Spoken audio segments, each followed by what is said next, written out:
অত্যন্ত চমৎকার ভাবে দুটি পালা পেলাম,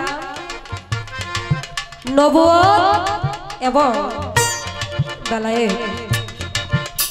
তো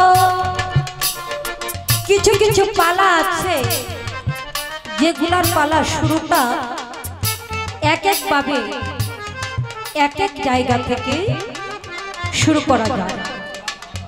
আমি আমার ভাবে শুরু করলাম, কারণ আমার কাজটাই ওই রকম। যদি কোনো মঞ্চে আমি কোনো জ্ঞানী গায়ক পাই, আমার সিনিয়র কোনো গায়ক পাই, তখন সেই ভারপ্রাপ্তটা আমি তার কাছেই রেখে দেই। কারণ এই যে কিছুক্ষণ আগে আমার গানের আগে এখানে কয়েকজন নির্বাচন উপলক্ষে এখানে প্রচার করে গেলেন কে কোন পদে দাঁড়িয়েছেন, কেউ মেম্বার পদে, কেউ চেয়ারম্যান পদে। তো তাদের মনের আশা পূর্ণ করুক। কিন্তু এখানে দেখা যায় চেয়ারম্যানের আগে কিন্তু মেম্বারের কোনো ডিসিশন নিতে পারে না। কি ভাই, নিতে পারে? পারে না। ঠিক তেমনি আমার নীতিটাও একটু ওই রকম। দেখি আমি আমার ভাবে শুরু করলাম, এখন আমার ভাইকে আমার জায়গায় থাকে না একটু আগে পরে যায়, এটা দেখার জন্য। নবুয়ত আমি যে গানটা করেছি, আশা করি আমার অলিদ ভাই এবং জ্ঞানী গুণী শ্রোতা যারা আছেন তারা বুঝতে পেরেছেন আমি কোন জায়গা থেকে গানটা করেছি। তো আমি আমার অলিদ ভাইকে এটা আমার একটু জানার বিষয়, আমার সঙ্গে সঙ্গে আপনারা জ্ঞানী গুণী যারা আছেন তাদের কাছে মানে এটা পৌঁছায়া দেওয়ার জন্য আমি জানি। নবুয়ত অর্থাৎ এটা এক জায়গায় লিপিবদ্ধ না। বেলায়েতটা যেমন এক জায়গায় লিপিবদ্ধ না, নবুয়তটাও ঠিক তেমনি এক জায়গায় লিপিবদ্ধ না। প্রথম থেকে শুরু করে শেষ পর্যন্ত নবীর যে জায়গাটা ছিল ওর মাধ্যম দিয়ে এই নবুয়তের প্রথা তৈরি হয়েছে। আমি শুধু আমার মন থেকে একটি কথা জানতে চাই ভাই, অনেক শিল্পীদের মুখে নবুয়ত বেলায়েত পালা শুনেছি, কিন্তু আমার মনের মাধ্যমে একটি দ্বন্দ্ব, এই দ্বন্দ্বটা আজকে আপনার কাছ থেকে আমি একটু পরিষ্কার করতে চাই। কোন দ্বন্দ্বটা? আপনারা সকলেই জানেন এই পৃথিবী সৃষ্টির আগে আমার নবী করিম হযরত মুহাম্মদ সাল্লাল্লাহু আলাইহি সাল্লামের নূর তৈরি করা হয়েছিল। পৃথিবী সৃষ্টি হয় নাই, কিন্তু তার নূর মুবারক তৈরি করা হয়ে গিয়েছিল। তার নামে কালেমা সেই আমার আল্লাহ পাকে সেই আরশ মহল্লায় লেখা ছিল।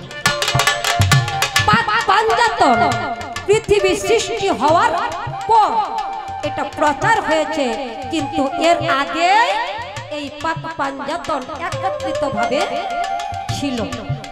আমার একটু জানার বিষয়, পৃথিবীর বুকে নূর সেই নবী সর্বপ্রথম সবকিছুর আগে সেখানে সৃষ্টি হয়েছেন, কিন্তু পৃথিবীতে সবার শেষে পৃথিবীতে উনি আগমন ঘটিয়েছেন। এমনকি নবীজি পৃথিবীতে আসার পর অনেক অলৌকিক ঘটনা ঘটেছে, উনার অনেক সন্তানাদি এই পৃথিবীতে এসেছে। তার মাধ্যমে তার যে মেয়ে, এই পৃথিবীতে যাকে আমরা মা জননী বলে ডাকি, যাকে আল্লাহ নিজেও মা বলে ডেকেছেন, তিনি কে? আর কেউ না, সেই বিশ্ব জননী মা ফাতেমা।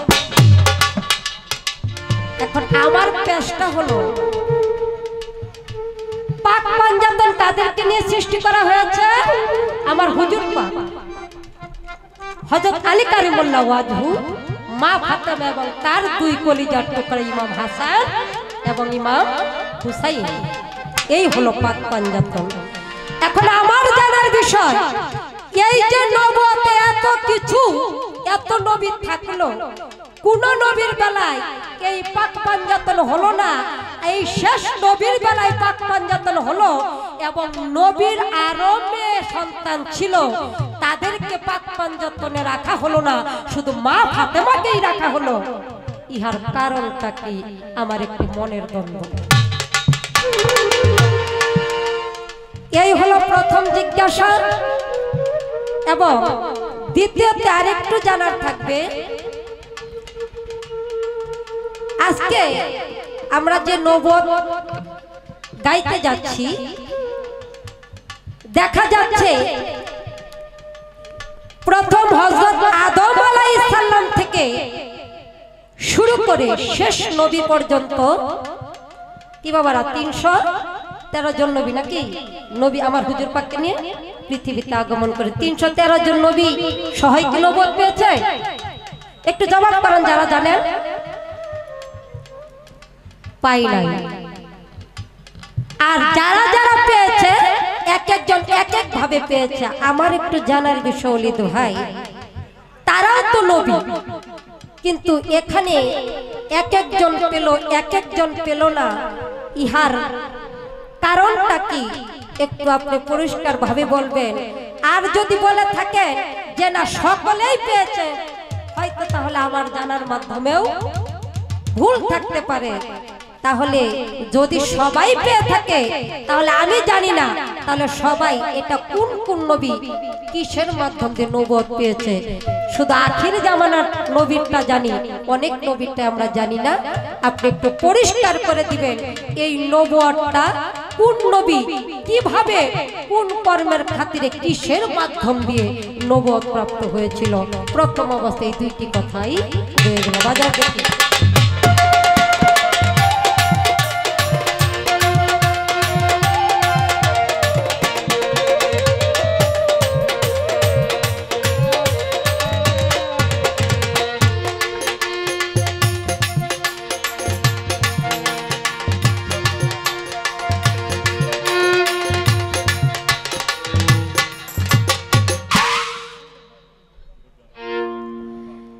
যাক, ধন্যবাদ। প্রথম পর্ব শেষ করলাম। তো আমি ছোট্ট করে আরেকটি গান করে যাই। ওই গানটার পর দেখা যাক আমার ভাই মানে কোন দিকে যায়। আমি আবারও বারবার বলছি, আমি তার পথ নির্দেশন দেখে আমার দিক নির্দেশন করার চেষ্টা করব।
14 তারিখ সোমবার দীর্ঘ জোরের ওয়াতে জন্ম নিলেন দুনিয়াতে খাজা গুণমণি, জন্ম নিলেন দুনিয়াতে খাজা গুণমণি।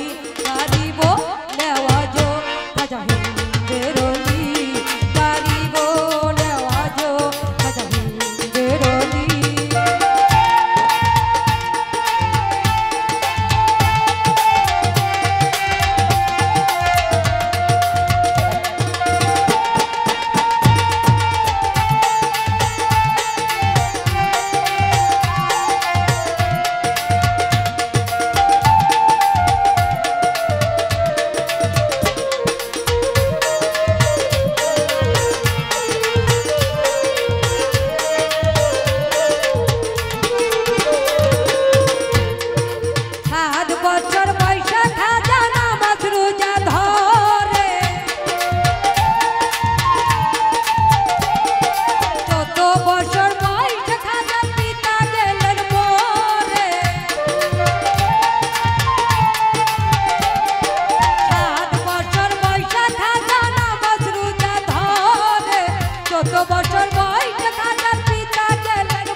ফল বাগানে খাজা দিতেন পানি, সেই ফল বিক্রি করে দিন কাটাইতেন তিনি।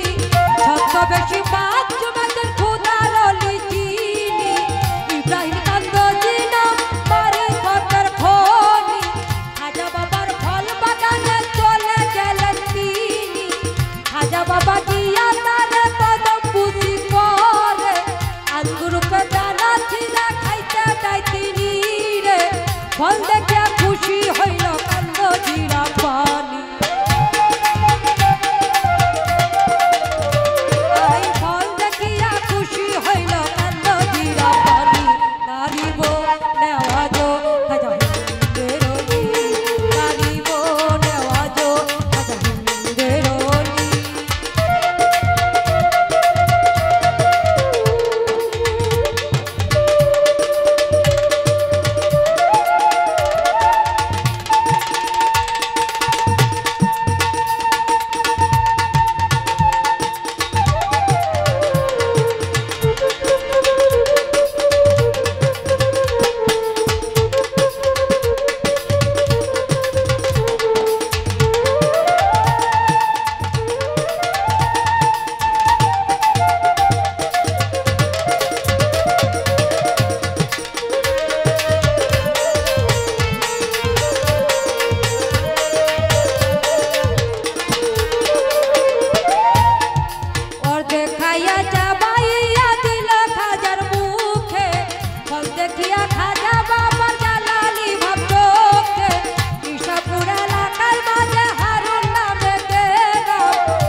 এটা একটু কমান না। আমরা আগেকার দিনের সিনিয়র গায়ক যারা ছিলেন তাদের কাছে শুনছি, তারা প্রথম জীবনে যখন গান গাইতেন তখন কোনো মাইক ছিল না। হ্যাঁ হ্যাঁ রাখেন, আমি বলতেছি এই মাইক ছাড়াই শিল্পীরা গান করতেন, হাজার হাজার মানুষ গান শুনতো। আর এখন আমাদের জামানায় সাউন্ড আইতে আইতে এত বাজনা, এর তীব্রতায় মঞ্চে বসে থাকাটাই দুষ্কর হয়, গান গাওয়া তো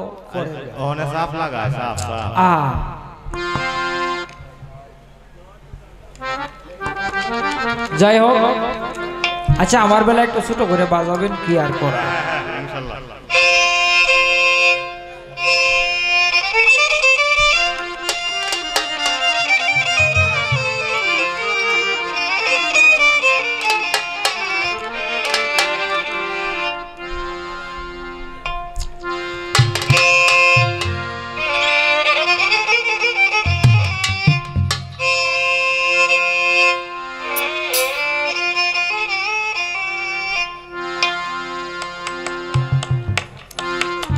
এটা একটু বাড়ান, এই সাউন্ডটা কার? এটা সাউন্ডটা তো ভালোই, খারাপ না। হ্যাঁ ভালো।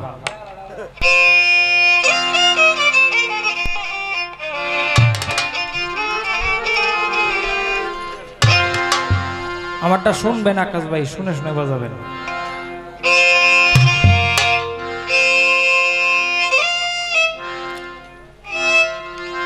আরে সাহারা মরুর দেশে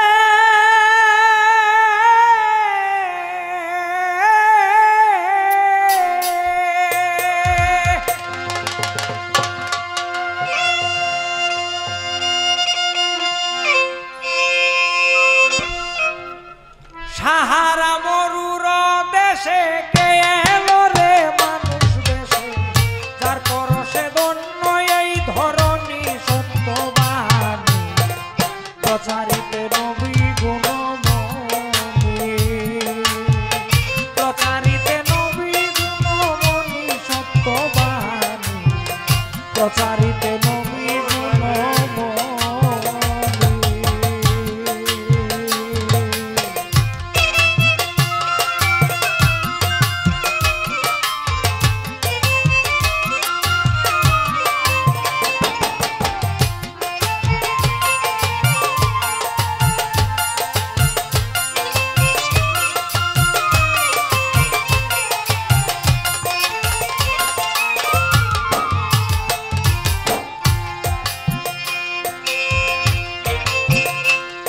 অজার অন্ত নাই অনন্ত অসীম, দুই সময় দুই লাগাইয়া আমি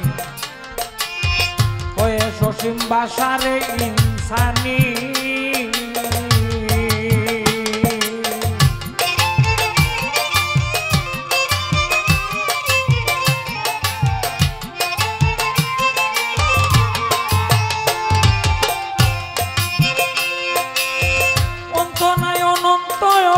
দুই সময় দুই লাগাইয়া আমি হয়ে সসীম বাসারে ইনসানি।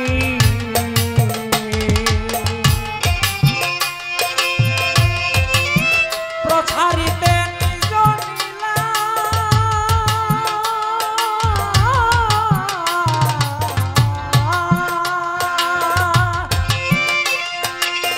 প্রচারিতে নিজ লীলা হেজাজ বাগে উদয় হইলা,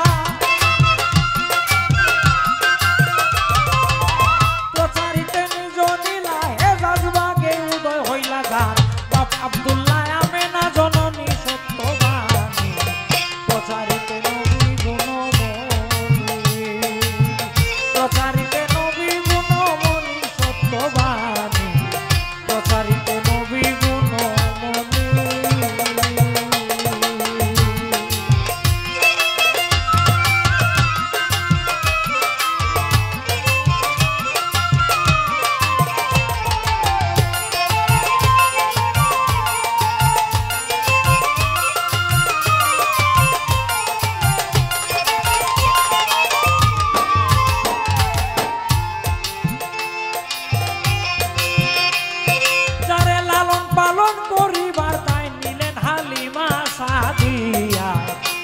তাহাই সার্থক জিন্দেগানি।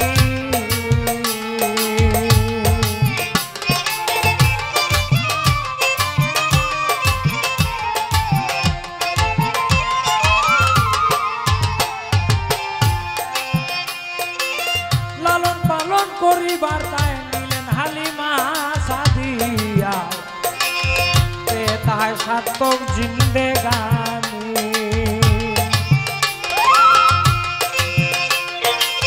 নবীর কদমের বরকতে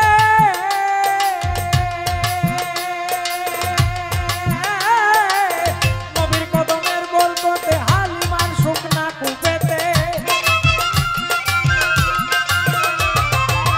নবীর কদমের বরকতে হালিমার শুকনা কুপেতে বহুকাল পর উঠেছিল বাণী সত্যবাণী, প্রচারিতে নবী গুণমণি, প্রচারিতে নবী গুণমণি সত্যবাণী, প্রচারিতে নবী গুণমণি।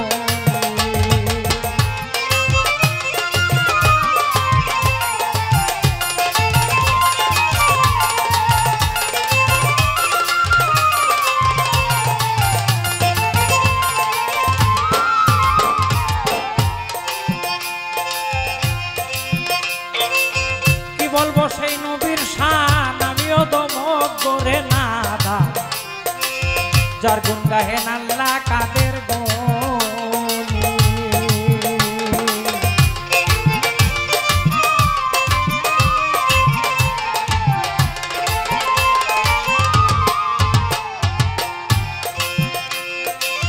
কি বলবো সেই নবীজির শান আমিও দমক করে না দা, যার গুণ গাহেন আল্লাহ কাদের গনি।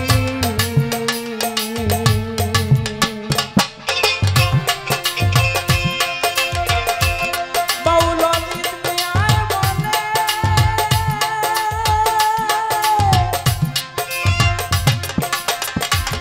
নবী গো আমার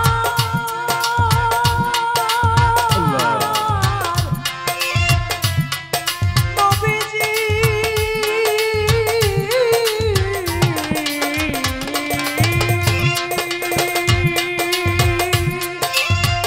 বাউল অমিত মিয়ায় বলে আমারও নিদানের কালে,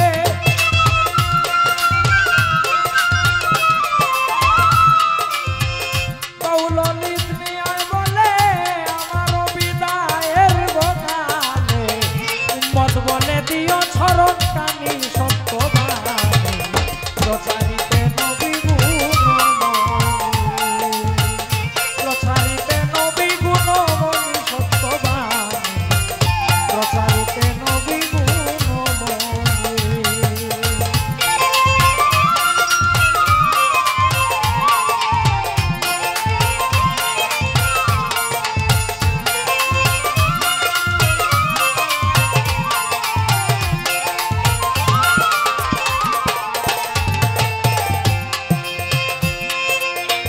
সাহারা মরুর দেশে কে এলো রে মানুষ বেশে, যার পরশে ধন্য এই ধরণী সত্যবাণী, প্রচারিতে নবী গুণমণি, প্রচারিতে নবী গুণমণি সত্যবাণী,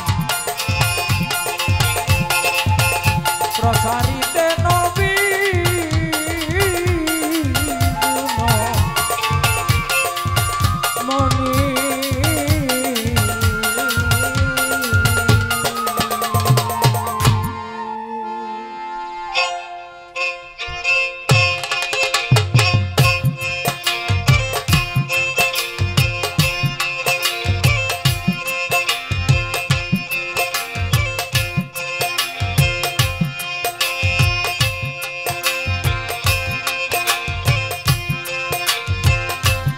কালী পিতার সাথ পাবে না রে,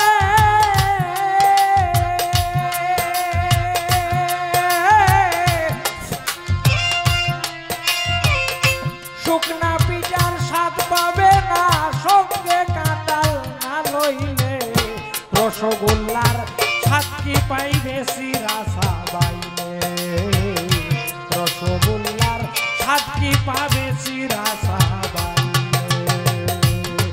ওই বুকালটা ওয়াল ভোকালটার ওই যে ওয়াল সিস্টেম না, এরা ওয়াল সব ভয়েসটা কমায় দিয়া এটা একটু বাড়ায় দেন। এটা কি গাইতেছে আমি কিছু বুঝি না, এটা কি?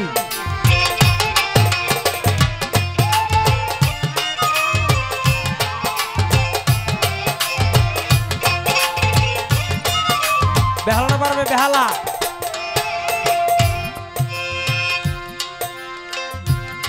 আমার কাছে করেছে জিজ্ঞাসা,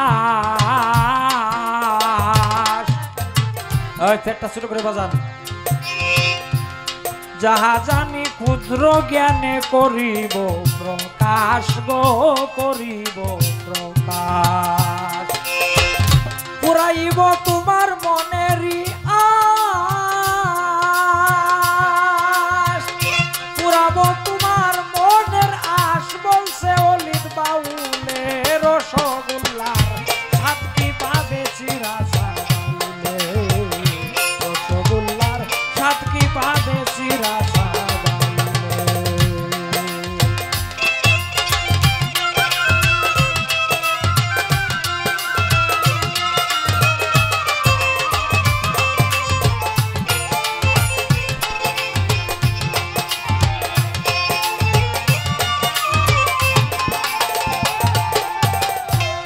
বাহ, বন্ধ করেন, রাখেন। চমৎকার গান শুনলাম, প্রশ্নও দুইটা শুনলাম। অত্যন্ত চমৎকার প্রশ্ন তার প্রথম যে প্রশ্নটা, এটা আমি যেটুকু বুঝতে পেরেছি, সে জিজ্ঞেস করেছে যে আল্লাহ পাক রব্বুল আলামিন নবী পাক সাল্লাল্লাহু আলাইহি ওয়াসাল্লাম তিনির নূর মুবারককে আল্লাহ পাক প্রথম সৃষ্টি করেছেন। তাহলে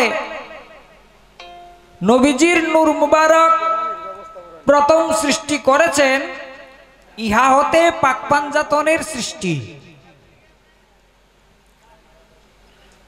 তো হুজুর পুরনুর সাল্লাল্লাহু আলাইহি ওয়াসাল্লাম তিনি যখন সূরতে বাশারিতে দুনিয়ায় এসেছিলেন, তখন তার 8 জন সন্তান সন্ততি ছিল। ইতিহাসে পাওয়া যায়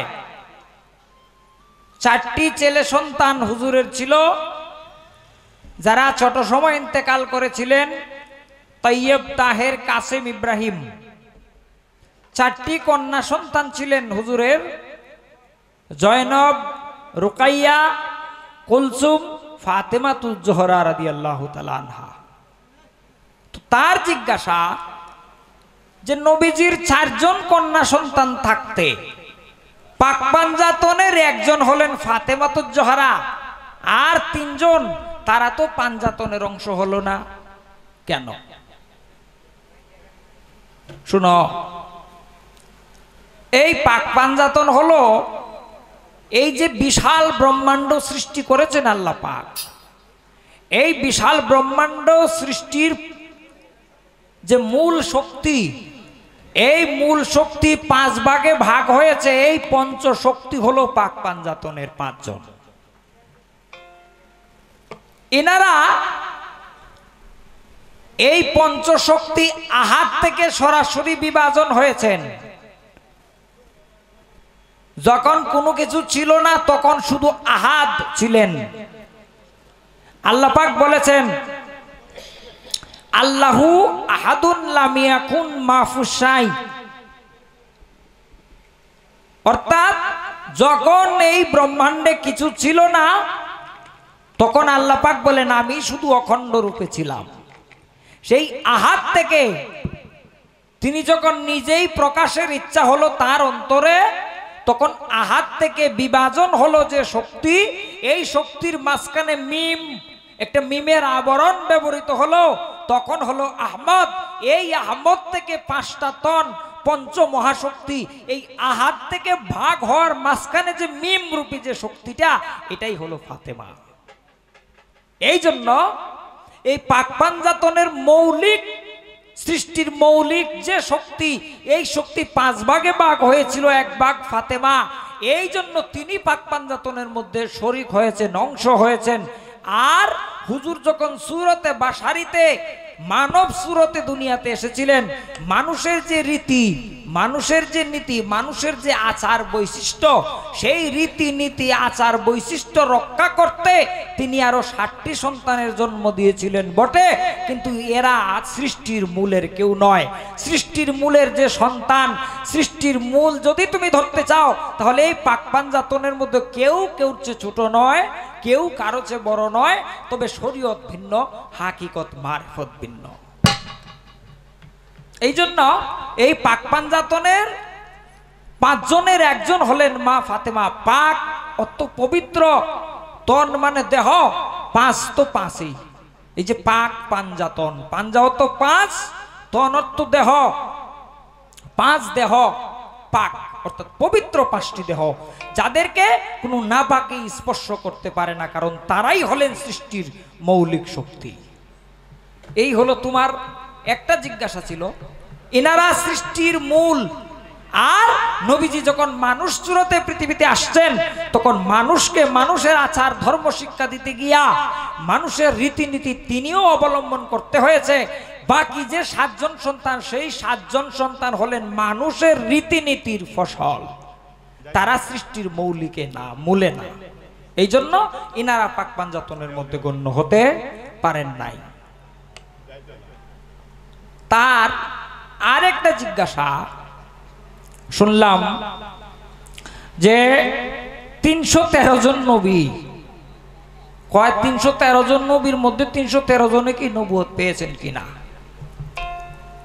ওই যে এক বাউলে আরেক বাউলরে প্রশ্ন করছিল যে সীতার অপর নাম জানো কি?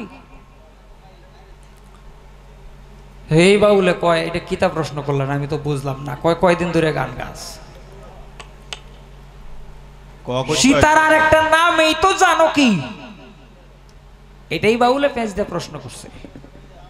এখন বোন, তুমি তোমার মুখে বলছো 313 জন নবী, যদি নবুয়ত না পায় তাহলে নবী হয় কেমনে? ইনারা নবুয়ত প্রাপ্ত হয়েছেন বিধায় 313 জন নবী। তবে আদম থেকে আমাদের নবীজি পর্যন্ত 1,24,000 পয়গাম্বার, কোন মতে বেশি কম আছে। এইখানে 313 জন নবুয়ত প্রাপ্ত হয়েছিলেন, 313 জন হলো নবী এবং রাসূল। এই 313 জন নবী, 1,24,000 পয়গাম্বরের মধ্যে 313 জন হলেন নবী এবং রাসূল। এই 313 জন শ্রেষ্ঠ। আর এই 313 জনের মধ্যেও বাছাই করে মুফাসসিরিনে কেরাম 5 জনকে বলেছেন শ্রেষ্ঠ। মুফাসসিরে আমাদের নবীজির মুখ থেকেই বলেছেন 5 জন শ্রেষ্ঠ, অর্থাৎ 1,24,000-এর মধ্যে 313 জন শ্রেষ্ঠ, আর 313 জন থেকে বাছাই করলে 5 জন শ্রেষ্ঠ। 5 জনের মধ্যে হযরত ঈসা আলাইহিস সালাম, হযরত মুসা আলাইহিস সালাম, হযরত নূহ আলাইহিস সালাম, হযরত ইব্রাহিম আলাইহিস সালাম এবং আমাদের নবী নবীউল আম্বিয়া আহমদ মুস্তাফা মুহাম্মদ মুস্তাফা হুজুরে পুর নূর সাল্লাল্লাহু আলাইহি ওয়াসাল্লাম, এই 5 জন হলেন শ্রেষ্ঠ। তো তার প্রশ্ন যে কোন নবী কিভাবে কোন কর্মের ফলে নবুয়ত পেয়েছিলেন, এটার জবাব দিতে গেলে অনেক লম্বা ঘটনা, এটা বলার আবশ্যকতা মনে করি না। তবে আল্লাহ পাক যাকে ইচ্ছা করেছেন, যার দ্বারাই আল্লাহ পাক তার ওয়াহদানিয়াত এবং রিসালাতের প্রচার করবেন মনস্থ করেছেন, ইচ্ছা করেছেন, তাকেই তিনি নবুয়ত দান করেছেন। কার নবুয়ত কোথায় কিভাবে ছিল? হযরত সুলাইমান আলাইহিস সালামের যে নবুয়ত, সেই নবুয়তের মর্যাদা একটা আংটির মধ্যে ছিল। তিনার ডান হস্তের কনিষ্ঠ আঙ্গুলে যে আংটি, শাহাদাত আঙ্গুলে যে আংটি দিয়ে রাখতেন, সেই আংটির মধ্যে ছিল তার নবুয়তের চিহ্ন, নবুয়তের মুজিজা। হযরত আদম আলাইহিস সালামের নবুয়তের মুজিজা ছিল উনার ডান হাতের বৃদ্ধাঙ্গুলিতে। হযরত সুলাইমান আলাইহিস সালামের নবুয়ত বললাম, হযরত দাউদ আলাইহিস সালামের নবুয়তের যে মর্যাদা সেটা ওনার কণ্ঠের মধ্যে ছিল, ওনার কণ্ঠের মধ্যে একটা স্তুতি মধুর সুর ছিল, এটাই ছিল তার নবুয়তের মর্যাদা। এবং তার উপর যে তাওরাত নাজিল হয়েছিল এটাও ছিল তার নবুয়তের মর্যাদা। অনুরূপভাবে হযরত মুহাম্মদুর রাসূলুল্লাহ সাল্লাল্লাহু আলাইহি ওয়াসাল্লাম তিনির যে মহরে নবুয়াত, সেই মহরে নবুয়াত হুজুরের পৃষ্ঠদেশে অঙ্কিত ছিল। এইভাবে এক একজন নবীর নবুয়াত এক এক জায়গায় বা এক একভাবে প্রকাশিত ছিল, কারোটা স্পষ্টভাবে, কারোটা অস্পষ্টভাবে। এই হলো তোমার জিজ্ঞাসা ছিল, আমি সংক্ষিপ্ত আকারে জবাব করলাম। তোমার প্রশ্নটা আমি যেটুকু বুঝতে পেরেছি অন্তত এইটুকু জবাব দেওয়ার চেষ্টা করলাম। এবার গান শুনলাম। মান আরাফা নাফসাহু ফাকাদ আরাফা রাব্বাহু, বলে গেছেন রাসূল দেওয়ানো বুঝমনো, নিজকে তুমি নিজে আগে চিনো। এই গানের একটা অন্তরায় শুনলাম, আছে নদী বৈতরণী, তিন অঙ্গেতে হয় ত্রিবেণী, 13 নদী আরো দ্বাদশ ধন, দোলনা ধন। সেই নদীতে স্নান করিলে মুক্তির আশা ভূমণ্ডলে, পাপ কালি থাকবে না কখনো, ও বুঝমন নিজকে তুমি নিজে আগে চিনো। আমার পুরা গানটা জিজ্ঞেস করার প্রয়োজন নাই, তোমার গানে যে শুনলাম আছে নদী বৈতরণী, এই যে বৈতরণী নদী, এই বৈতরণী নদী হলো দুই প্রকার। এক প্রকারের নদী আছে পৃথিবীতে, আর এক প্রকারের নদী আছে তোমার বা আমার মধ্যে। তোমার বা আমি তোমার কাছে জানতে চাই, পৃথিবীতে যে বৈতরণী নদীটা আছে এটা কোথায় আছে? আর তোমার আমার মধ্যেও যদি থাকে তাহলে তোমার মধ্যে বা আমার মধ্যে বৈতরণী নদীটা কোথায়? এটার নাম তো বৈতরণী, কিন্তু নদীটা কোথায় এটা চিনার বাউডা কি? আর একটু জিজ্ঞাসা করে যাই, অনেক গায়কেরা বলেন যে আমাদের নবী করিম সাল্লাল্লাহু আলাইহি ওয়াসাল্লাম তিনি ওফাত শরীফের পরে নবুয়ত খতম হয়ে গিয়েছে, তারপর থেকে বেলায়েত শুরু হয়েছে। তিনি হলেন বেলায়েতের নবী। আর নবুয়তের পরে হযরত আলী থেকে বেলায়েত শুরু হয়েছে। আমি তোমার কাছে জানতে চাই, আচ্ছা বোন, বেলায়েতটা কি হযরত আলী থেকে শুরু হয়েছে না আরো আগে দুনিয়াতে ছিল? যদি বেলায়েত আরো আগে দুনিয়াতে থেকে থাকে তাহলে নবীজির হাদিস দ্বারায় অথবা আল্লাহর কোরআন দ্বারায় একটু প্রমাণ দেওয়ার চেষ্টা করবা, কখন থেকে পৃথিবীতে কি কারণে বেলায়েতের উৎপত্তি হয়েছিল।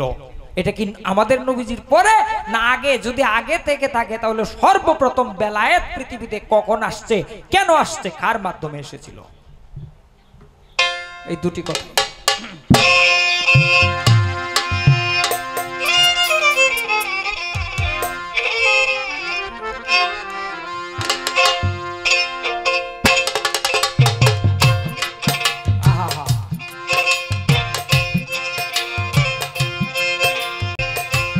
ঢোলের বিটটা একটু কমলন। প্রেম প্রীতি ভালোবাসা টাকার কাছে জিম্মি, সবে টাকা ছাড়া দাম নাই ভবে।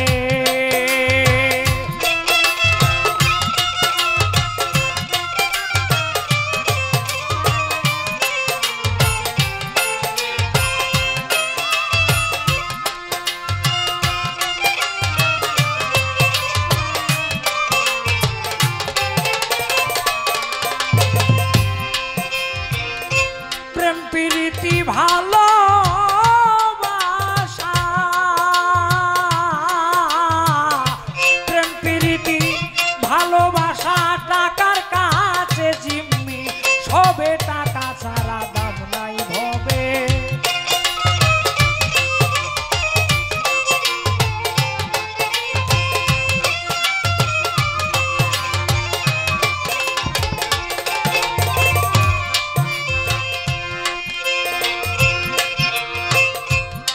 কোটি টাকার মালিক হলে, ছোট করে বাজান, ছোট করে, কাবার তওয়াব পাকে মিলে। কোটি টাকার মালিক হলে কাবার তওয়াব ভাগ্যে মিলে। মসজিদ নববীতে গেলে লাখ রাকাতের সওয়াব পাবে, টাকা ছাড়া দাম নাই ভবে। এই ডাকবার হ্যাঁ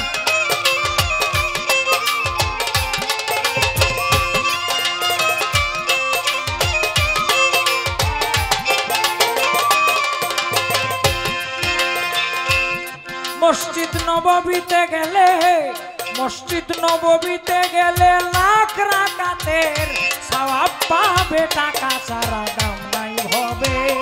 যতই করো তাল বাহানা, টাকা ছাড়া দাম নাই হবে।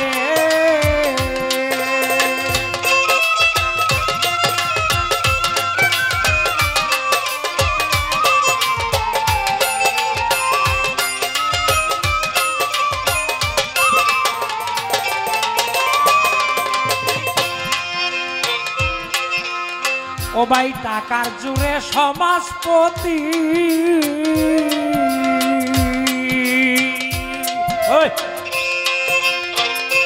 টাকায় ঘোরায় আইনের গতি। টাকার জুড়ে সমাজপতি, টাকায় ঘোরায় আইনের গতি। এই দেশে অনেক নারী জাতি ইজ্জত দেয় টাকার অভাবে, টাকা ছাড়া দাম নাই হবে।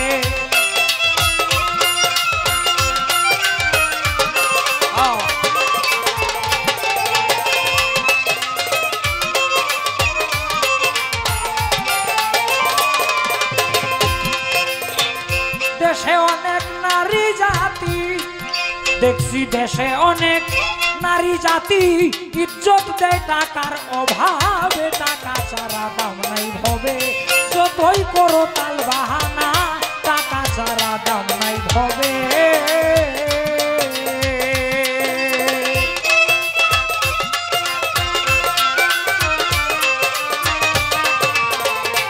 বাহ বাহ বাহ।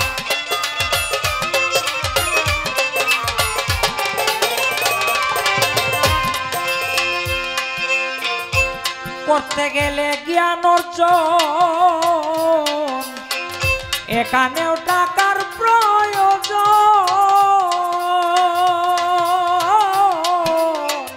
করতে গেলে জ্ঞান অর্জন, এখানেও টাকার প্রয়োজন।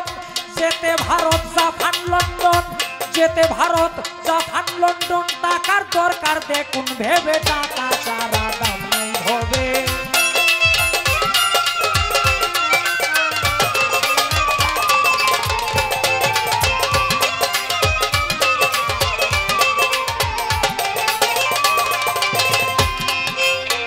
যেতে ভারত জাপান লন্ডন, যেতে ভারত জাপান লন্ডন, টাকার দরকার দেখুন ভেবে, টাকা ছাড়া দাম নাই হবে।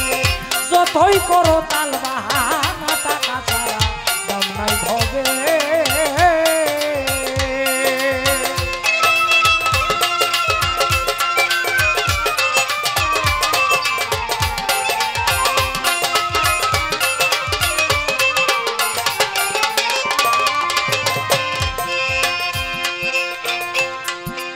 ও ভাই পীর ফকির গায়ক মাওলানা, কেউ টাকা ছাড়া কোথায় কয় না। পীর ফকির গায়ক মাওলানা, আমরা টাকা ছাড়া কোথায় কই না। রাত্রে শুইলে নিদ্রা হয় না, রাত্রে শুইলে নিদ্রা হয় না। ওলিদ মিয়ার টাকার লোভে, টাকা ছাড়া দাম নাই হবে।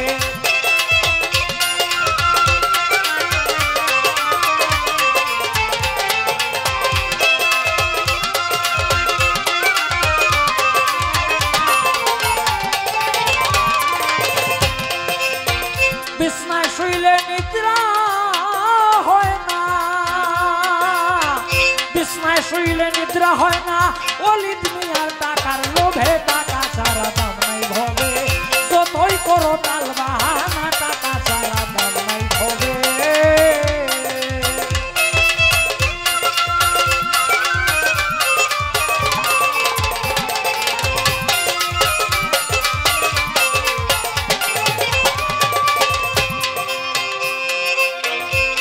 প্রীতি ভালোবাসা,